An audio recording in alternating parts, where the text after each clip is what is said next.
أعوذ بالله من الشيطان الرجيم بسم الله الرحمن الرحيم بل متعنا هؤلاء وآباءهم حتى طال عليهم العمر أفلا يرون أنا نأتي الأرض ننقصها من أطرافها أفهم الغالبون صدق اللہ العظیم۔ سورہ الانبیاء آیت نمبر 44 تک 50 کرو انشاءاللہ جسے ہم کمپلیٹ کریں گے۔ پچھلی آیت میں ہم پڑھ چکے کیا ہمیں چھوڑ کر ان کے ایسے کچھ معبود ہیں جو انہیں بچا پائیں گے ہمارے عذاب سے؟ ان کی حالت تو یہ ہے لا یستطیعون نصر انفسہم، وہ تو اپنے آپ کو بھی نہیں بچا سکتے، ولا ہم منا یصحبون، اور نہ انہیں ہماری تائید حاصل ہے۔ وہ کسی اور کی کیا مدد کریں، وہ اپنے آپ کو بھی بچا نہیں پائیں گے جن کو یہ معبود بنائے ہوئے ہیں یا مانتے ہیں۔ اب آج وجہ بتائی گئی ہے کہ ان کی وجہ کیا ہے، یہ کیوں اللہ تبارک و تعالیٰ کی نافرمانی پہ تلے ہوئے ہیں۔ فرمایا بل متعنا ہؤلاء، حقیقت یہ ہے متعنا، ہم نے ساز و سامان دیا، ہؤلاء انہیں، و آباءہم، اور ان کے آبا و اجداد کو، جو ہم نے سامان زیست انہیں عطا کیا، جو ہم نے انہیں خوشحالی عطا کی، بہت کچھ مال انہیں ہم نے دے رکھا، حتیٰ طال علیہم العمر، یہاں تک کہ لمبی مدت گزر گئی، یعنی ان کو بھی اچھے حال میں رکھا، ان کے آبا کو بھی اچھے حال میں رکھا، تو یہ مست رہے اسی معاملے میں کہ بس ہمارا جو ہے یہ سب کچھ ہماری اپنی محنت ہے، اس میں اللہ تعالیٰ کا کوئی دخل نہیں، کوئی عمل دخل نہیں، اس لیے یہ نافرمانی پہ تلے ہوئے ہیں، یہ بھول گئے ہیں اس چیز کو کہ یہ اللہ کی طرف سے ملا ہے۔ افلا یرون، کیا یہ لوگ نہیں دیکھتے، انا نأتی الارض ننقصها من اطرافها، کیا یہ لوگ نہیں دیکھتے کہ ہم اس سرزمین کو کناروں سے گھٹا رہے ہیں؟ یعنی ایک آیت ان کے سامنے رکھی، ایک نشانی ان کے سامنے رکھی، کیا فرمایا جا رہا ہے کہ کیا یہ دیکھتے نہیں کہ ہم اس سرزمین کو گھٹا رہے ہیں؟ یعنی آہستہ آہستہ کفر سکڑتا جا رہا ہے اور ایمان پھیلتا جا رہا ہے۔ ایک تو اس کے یہ معنی جو اکثر مفسرین نے لکھے کہ اسلام کا کلمہ دور دور تک جا رہا ہے، جو قریبی کچھ قبائل کے وہ اسلام کے اس میں داخل ہو رہے ہیں، تو اسلام کے ماننے والوں کی سرزمین میں اضافہ ہو رہا ہے، اور اللہ کے نافرمانوں یا اللہ کے کو نہ ماننے والوں کی کمی ہو رہی ہے۔ ایک تو اس کے یہ معنی لیے گئے ہیں، اور آج جو جدید مفسرین ہیں وہ اس آیت کا مطلب یہ بیان فرماتے ہیں کہ کیا یہ دیکھتے نہیں کہ ہم اس سرزمین کو کناروں سے گھٹا رہے ہیں، جس کو آج کی زبان میں ہم گلوبل ولیج کہتے ہیں، یہ ایک عالمی گاؤں بن رہا ہے پوری دنیا۔ آج ساری دنیا آپ کے سامنے ہے، کہاں کیا ہو رہا ہے کوئی بھی چیز چھپی ہوئی نہیں ہے۔ اس وقت سے ہی آہستہ آہستہ آہستہ یہ گھٹ رہی تھی، اور اس وقت ہم دیکھتے ہیں کہ واقعی یہ پوری دنیا جو ہے یہ ایک چھوٹا سا گاؤں بن گئی ہے۔ تو فرمایا کہ اس میں بھی ایک نشانی ہے، افہم الغالبون، تو کیا پھر بھی یہ غالب رہیں گے؟ یعنی اب اللہ تعالیٰ کی کہ اس دین کی حقانیت، توحید کی حقانیت اس قدر آشکارا ہو جائے گی، اب کسی کو غالب آنے کی صورت نہیں ہے۔ اس وقت بھی اگر آپ دیکھیں گے پوری دنیا میں اگر کچھ بھی ہو رہا ہے، کتنا بھی ظلم ہو رہا ہو، لیکن ایک بات واضح ہے کہ سارے ہی لوگوں کے ذہن اور دل و دماغ پر چھائی ہوئی یہ بات، جہاں بھی بات ہوگی اللہ کی بات ہوگی، اللہ کے رسول کی بات ہوگی صلی اللہ علیہ وسلم۔ جو مخالفت کرنے والے ہیں وہ خوف سے کر رہے ہیں کہ کس طرح سے پھیل رہے ہیں، اور زمین سکڑ رہی ہے ان کے لیے، دین کے لیے پھیل رہی ہے اور ان کے لیے کفر کے لیے سکڑ رہی ہے، اس بات پر وہ برہم ہے، ناراض ہے۔ تو بہرحال فرمایا جا رہا ہے کہ پھر بھی یہی غالب رہے گی، اب یہ غالب رہنے والی نہیں۔ وَلَئِن مَسَّتْهُمْ نَفْحَةٌ مِّنْ عَذَابٍ، اور اگر انہیں چھوئے نفحۃ ایک جھونکا بھی، من عذاب ربک تیرے رب کا عذاب، یعنی بہت زیادہ عذاب نہیں، صرف ایک لپٹ، ایک جھونکا بھی اگر انہیں لگے تیرے رب کے عذاب کا، ان کا سارا نشہ حرم ہو جائے گا۔ لَيَقُولُنَّ، اس وقت یہ کہہ اٹھیں گے، پکار اٹھیں گے، یا ویلنا، ہائے ہماری کم بختی، ہائے ہماری بدبختی، انا کنا ظالمین، ہم ہی خطا کار تھے، یعنی ہم ہی ظالم تھے، ہم ہی سے غلطی ہوئی۔ وَنَزَعُ الْمَوَازِينَ الْقِسْطَ، اور ہم رکھیں گے الموازین القسط، موازین ترازو جمع ہے یہ، القسط ہوا ٹھیک ٹھیک تولنے والی، القسط کو انصاف بھی کہتے ہیں، ٹھیک ٹھیک تولنے والی ترازویں ہم رکھیں گے۔ یہاں آپ سوچتے ہوں گے جو گرامر سے دلچسپی رکھتے ہیں، الموازین ترازو جمع ہے یہ، بہت سارے ترازو، یہ جمع ہے، یہ موصوف ہے، لیکن اس کی صفت جو ہے یہ واحد آئی یہاں پہ، حالانکہ یہ قاعدہ ہے کہ موصوف اور صفت میں جو ہے واحد اور جمع میں مطابقت ہوتی ہے، موصوف اگر واحد ہو تو صفت بھی واحد آئے گی، تو یہاں نہیں ہے، ایسا کیوں ہے؟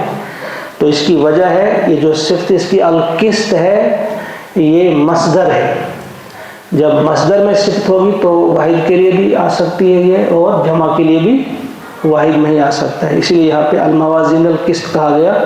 اور ہم رکھیں گے الموازین القسط، ٹھیک ٹھیک تولنے والے ترازو ہم رکھیں گے، کب؟ لیوم القیامہ، قیامت کے دن، فلا تظلم، تو ظلم نہیں کیا جائے گا، نفس کسی شخص پر، شیئا کچھ بھی، یعنی ذرا بھی کسی انسان پہ، کسی شخص پہ ظلم نہیں کیا جائے گا۔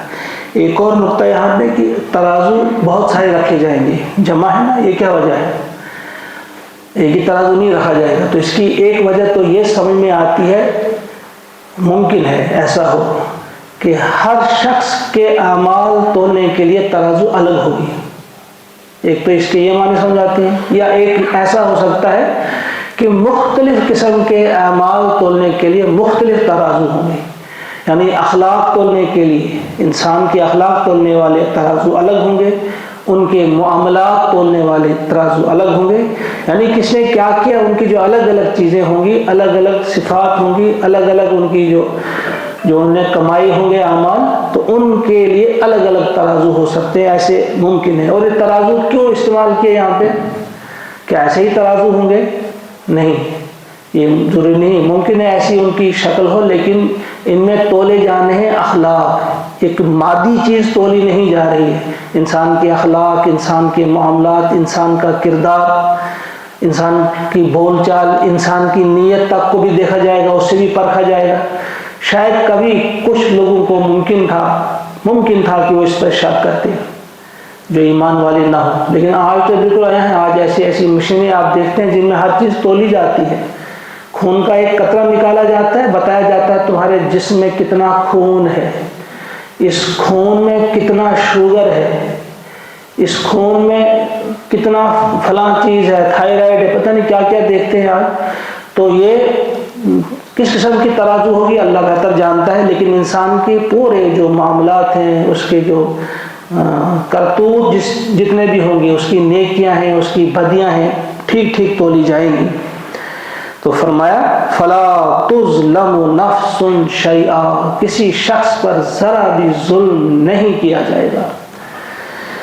وَإِن كَانَ مِثْقَالَ حَبَّةٍ مِّنْ خَرْدَلٍ، اور اگر ہوگا مثقال، مثل حبۃ دانہ، من خردل، رائی کے دانے کے برابر بھی کسی کا جو کیا دھرا ہوگا، رائی کے دانے کے برابر بھی کسی نے کچھ بھی کیا ہو، اچھائی کی ہو، برائی کی ہو، نیکی کی ہو، بدی کی ہو، جو بھی کیا ہوگا، اتینا بہا، ہم اسے لے آئیں گے، وہ ہم سے چھپی نہیں رہ جائے گی، تھوڑی سی چھوٹی نیکی ہو یا بڑی سے بڑی نیکی ہو، چھوٹا سا چھوٹا کوئی گناہ ہو یا بڑے سے بڑا کوئی گناہ ہو، اتینا بہا، ہم اسے لے آئیں گے.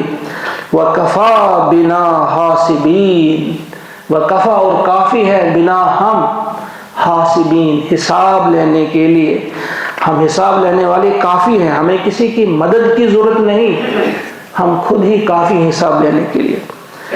وَلَقَدْ آتَيْنَا مُوسَى وَهَارُونَ، اور تحقیق ہم نے عطا کی موسیٰ اور ہارون کو، موسیٰ علیہ السلام اور ہارون علیہ السلام کو، الفرقان، ہم نے اسے فرقان یعنی فرق کرنے والی کتاب تورات مراد ہے، وَضِيَاء اور روشنی، وَذِكْرَى اور نصیحت، للمتقین پرہیزگاروں کے لیے. یہ تورات ہی کی صفات بیان کی گئی ہیں. ایک ایسی کتاب ہم نے عطا کی، اصالتاً تو موسیٰ علیہ السلام کو ملی، پھر نیابتاً ہارون علیہ السلام کو ملی، وہی تورات. تو فرمایا موسیٰ اور ہارون کو ہم عطا کر چکے. وہ کتاب کیسی تھی؟ فرقان، یعنی دکھانے والی تھی، فرق کرنے والی تھی، وہ اچھائی اور برائی میں، صحیح اور غلط میں، سیدھے راستے اور ٹیڑھے راستے میں فرق کرنے والی وہ کتاب. اور پھر وہ روشنی تھی، راستہ دکھانے والی کتاب. اور تیسری چیز وہ ذکر، یاد دہانی کرنے والی کتاب. بھولا ہوا سبق یاد کراتی تھی وہ انسانیت کو. جب انسان بھول جاتا ہے کہ وہ کون ہے، کیوں آیا ہے، کس نے بھیجا ہے، مقصد زندگی کیا ہے، وہ انہیں یاد دلاتی تھی کتابیں. 3 صفات تورات کی بیان کی گئی ہیں. اور یہ کن کے لیے تھی؟ متقین کے لیے. ذکر صرف متقین کے لیے. کیوں؟ یہ متقین کون ہیں؟ الذین یخشون ربہم بالغیب. اگرچہ یہ کتاب سب لوگوں کے لیے تھی، اس میں کوئی شک نہیں، لیکن اس سے فائدہ اٹھانے والے صرف متقین ہیں. یہ متقین کون ہیں؟ الذین یخشون ربہم، جو ڈرتے ہیں اپنے رب سے، جن کے دلوں میں خشیت ہے اپنے رب کی، جو پہچانتے ہیں کسی حد تک اپنے رب کو، جو رب کا کلام سننے کے لیے تیار نہیں ہوتے، اسے سمجھنے کے لیے تیار نہیں ہوتے، اس کے لیے وہ وقت نہیں نکال سکتے، وہ رب سے ڈرنے والے نہیں ہو سکتے. فرمایا جا رہا ہے یہ ان کے لیے ہے. نصیحت کن کے لیے ہے؟ یہ سبق کن کے لیے ہے؟ یہ پرہیزگاروں کے لیے. اور پرہیزگاروں کی پہلی صفت یہ ہے کہ وہ اپنے رب سے ڈرنے والے. وہ ڈرتے ہیں کہیں اس بات پر بھی ہمارا محاسبہ نہ ہو، ہم کو حساب نہ دینا پڑے، جواب طلبی ہماری اس بات پر بھی نہ ہو کہ ہم تھوڑا سا وقت بھی قرآن پاک کو پڑھنے یا سمجھنے کے لیے نہیں نکال سکتے. ان کے دل میں خشیت رہتی ہے، وقت دے کر بھی 24 گھنٹوں میں گھنٹوں دینے کے باوجود انہیں ڈر رہتا ہے پتہ نہیں اس کتاب کا حق ہم نے ادا کیا یا نہیں کیا، اللہ کی عبادت کا حق ادا کیا یا نہیں کیا. الذین یخشون ربہم بالغیب، بن دیکھے، دیکھا نہیں رب کو، پھر بھی ڈرتے اپنے رب سے. وہم من الساعۃ مشفقون، اور وہ قیامت کی گھڑی سے، الساعۃ قیامت کی گھڑی، اور اس قیامت کی گھڑی سے وہ مشفقون خوف کھاتے ہیں، لرزاں و ترساں رہتے ہیں قیامت کی گھڑی سے کہ وہاں ہم نے حساب دینا ہے، ایک ایک لمحے کا حساب دینا ہے. پوچھا جائے گا کہ جو ہم نے تمہیں 70-80 سال کی عمر دی تھی، کتنے سال کی تمہیں دیا گیا تھا، کتنے گھنٹے آپ لگاتے تھے دین کے لیے، اللہ کی اس کتاب کے لیے، اللہ کے نبی علیہ الصلوۃ والسلام کے بتائے ہوئے راستے کو سمجھنے کے لیے، اس پر چلنے کے لیے کیا کرتے تھے آپ. وَهَذَا ذِكْرٌ مُبَارَكٌ أَنزَلْنَاهُ، یہ تو موسیٰ اور ہارون علیہ السلام کا قصہ بتایا گیا کہ ان کو یہ کتاب دی گئی تھی. اور اب یہ وَهَذَا، اور یہ ذکر یعنی قرآن، یہ قریشیوں سے کہا گیا، جو پہلے مخاطب تو وہی تھے کہ تمہاری طرف اب یہ بابرکت ذکر ہم نے نازل کیا ہے. انزلناہ، ہم نے اتارا ہے اسے، یہ تمہاری طرف ہم نے اس کو اتارا ہے. ان کا دہان کرو، ان کے ساتھ کیا ہوا. یہاں سے شروع ہو رہا ہے انبیاء کا تذکرہ سے. سورہ انبیاء اس لیے کہا جاتا ہے، اس میں بہت سارے انبیاء کا تذکرہ ہم پڑھیں گے. تو پہلے موسیٰ اور ہارون کا ہی ذکر آ گیا، تو فرمایا اب یہ ذکر تمہاری طرف ہے، یعنی قرآن یہ بابرکت ہے، یہ برکت والا ذکر ہے، اسے ہم نے اتارا ہے. افانتم لہو منکرون، تو کیا تم اس کے منکر ہو، کیا تم اس کے انکار کرنے والے ہو. خود دیکھو انہوں نے انکار کیا، ان کے ساتھ ہم نے کیا کیا. جو انکار کرنے والے تھے، موسیٰ اور ہارون کا انکار کرنے والے، فرعون اور فرعونیوں کے ساتھ ہم نے کیا کیا؟ اگر تم بھی چاہتے ہو کہ ویسا تمہارے ساتھ بھی ہو تو چلو اسی راستے پہ۔ اگر موسیٰ اور ہارون کے ساتھیوں میں اپنے آپ کو شمار کروانا چاہتے ہو تو اسی راستے پہ چلو۔ یہ تمہارا اپنی سوچ ہے، ہم نے تمہارے سامنے بات رکھ دی۔ وَهَذَا ذِكْرٌ مُبَارَكٌ أَنزَلْنَاهُ أَفَأَنْتُمْ لَهُ مُنْكِرُونَ، تو کیا تم اس کے منکر ہو؟ اللہ تعالیٰ سے توفیق مانگی کہ وہ ہمیں توفیق عطا فرمائے کہ ہم سمجھیں یہ جو ذکر اللہ تعالیٰ نے نازل فرمایا ہے اس میں ہمارے لیے کیا ہے، کس قدر ہم اس پر غور و فکر کرتے ہیں، تدبر کرتے ہیں، تفکر کرتے ہیں، کس قدر اپنے مزاج کو ہم بدلنے میں کامیاب ہوئے، کس قدر اپنی فکر اور اپنی سوچ کو ہم بدلنے میں کامیاب ہوئے ہیں، اور کس قدر ہم تیار ہوئے ہیں اللہ کی فرما بردار بندے بننے کے لیے اور نبی رحمت علیہ السلام کی فرما بردار امتی بننے کے لیے کتنا ہم نے اپنے آپ کو تیار کیا ہے۔ اللہ تعالیٰ سے دعا ہے کہ ہمیں واقعی ہدایت سے نوازے۔ ربنا تقبل منا انك انت السميع العليم، آمین۔ السلام علیکم ورحمۃ اللہ وبرکاتہ۔